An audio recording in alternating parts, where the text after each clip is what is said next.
Hello ladies and gentlemen, it's me, the random nerd with a tiny channel who spends too much time playing video games. Now, you've all seen the title of this video. We've all heard it. Supposedly, Breath of the Wild's dead, Tears of the Kingdom ruined it, and Breath of the Wild was just a glorified tech demo. And somewhere in the background is the voice of some moron arguing that Tears of the Kingdom is hot garbage, but even I'm not controversial enough to take that opinion.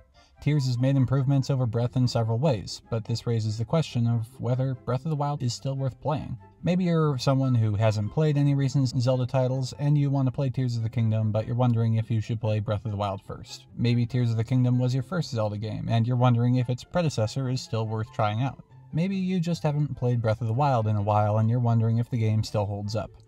Or maybe you're just bored and you're looking for some spicy Zelda opinions to brighten up your day. I don't know, I won't judge you for that. I don't care in which way you choose to waste your time. Regardless, this is a spoiler-free review. I won't be covering anything story-wise that isn't in the trailers or the starting area. Plenty of people are saying that Tears of the Kingdom is up and away the superior game. And at first I think a lot of us believed it, but is it true?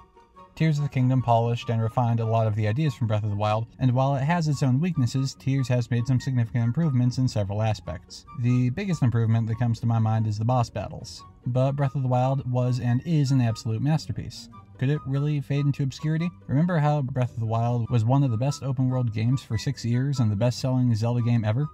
And it still is, by the way, at least when this video released, and still by a decent margin. Why are people suddenly criticizing Breath of the Wild so much?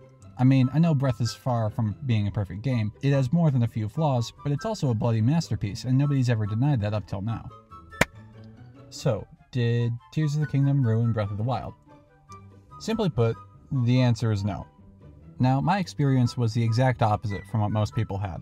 After finishing Breath of the Wild and Tears of the Kingdom both for the first time in just the last few months, I started casually playing both, and for the most part, I actually liked Breath of the Wild better, especially initially after beating Tears. Like, Tears put me in the mood to play Breath of the Wild again.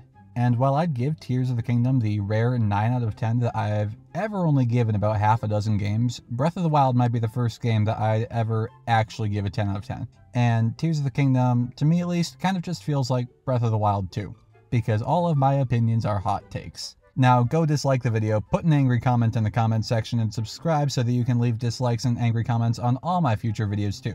After all, it's great for the channel, so it's not like I can complain, and chaos in the comments is something that has never really bothered me, so do what you want. So why are people saying that Breath of the Wild is bad?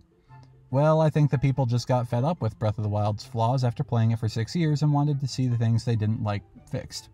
When Tears came out and it took different approaches to some of the least liked aspects of Breath of the Wild, and it was bigger than Breath of the Wild in terms of scale and the amount of content, it was really easy for a lot of people to say that it was the undeniably better game. But once people have had some time to get tired of some of the negative changes made in Tears, as well as some of the problems with Breath that Tears never really addressed, I don't think we'll be hearing so much about Breath of the Wild being a dead game. Give it a year or two. If we get to 2025 and God still hasn't decided to end the world and it turns out that I'm wrong about this thing, then you're free to tell me so. I played Breath of the Wild and Tears of the Kingdom both for the first time last summer.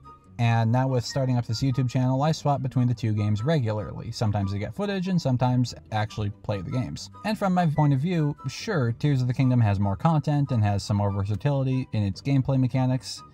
But what I found was that both games perfectly embody the title of flawed masterpiece. The difference is that while people have had years to resent Breath of the Wild's flaws, Tears of the Kingdom's flaws are new enough that they haven't driven anyone insane yet. Or maybe I've just gone crazy. After all, I'm the only person I know who doesn't think that Tears of the Kingdom is the vastly superior game. Ultimately, my argument for why Tears of the Kingdom didn't ruin Breath of the Wild is this. Breath of the Wild is a simpler and smaller game for sure, but what it does with its smaller scope is still every bit as high quality, and in some aspects Breath of the Wild executes on its ideas even better than Tears. And it's not like Breath is a simple or small game either, it's just that Tears is very complex and interactive and just absolutely massive. Here's an example of what I mean from the games. No worries, this isn't spoilers, you end up knowing all of this within a couple hours of gameplay anyway. These are all in the starting areas. In Breath of the Wild, you have the ability to freeze objects in time. This ability has plenty of applications, such as freezing falling items in place, or building up kinetic energy to launch a frozen object once its stasis is over. But this ability has less potential than the more interesting equivalent ability that you get in Tears of the Kingdom, which allows you to cause items to reverse in time. Tears' time reversal mechanic has dozens and dozens of applications and is super strong and fun to use. On the surface level, it looks like the better ability, but it also ends up kind of breaking parts of the game. It's an ability that can be used to cheese dungeons and break shrine puzzles. It's a great ability, stronger and more versatile than the one in Breath of the Wild, but it's also arguably less well refined. Now, some people like this aspect of how you can kind of cheat at the game because of these abilities, but at least for myself, this is kind of problematic to the experience. This theme is a central aspect, I think, of comparing Breath and Tears. Breath of the Wild's world is a little emptier and the mechanics are a little simpler, but the game executes on its ideas just as masterfully as Tears does, if not better in some places. Tears of the Kingdom, on the other hand, reaches higher, it's got more in it, there's more regions to explore, more quests to complete, and more versatility in your abilities. It reaches some really high highs, but I think it also reaches some lower lows. I noticed this particularly in the story. While Tears of the Kingdom's story is told in a very dramatic and emotional way, and it has some incredible moments, its story also kind of falls apart once you start thinking about it. And while the story is more complex and interesting than Breath of the Wild's story, the way in which it is told doesn't work as well for the genre. I'll do a deeper breakdown of this aspect of Tears of the Kingdom in an upcoming Breath vs. Tears video. There's also a lot of ways in which Breath of the Wild and Tears of the Kingdom are just different experiences.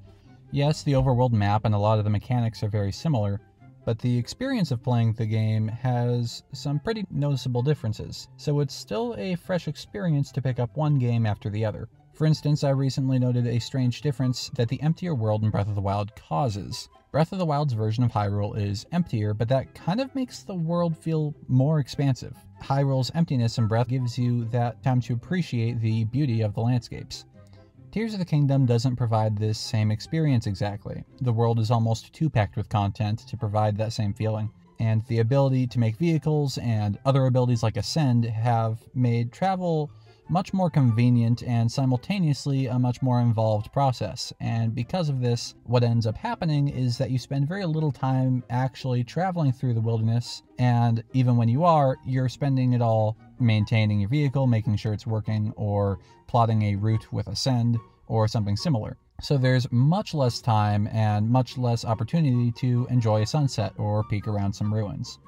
It's not that you can't play Tears of the Kingdom in the way I described Breath of the Wild being, but Breath is better set up for that style of play, with the restrictions in travel options being greater than in Tears. Tears of the Kingdom and Breath of the Wild games may be very similar, but they evoke different styles of play, one more observant and emotional, the other more creative and intricate.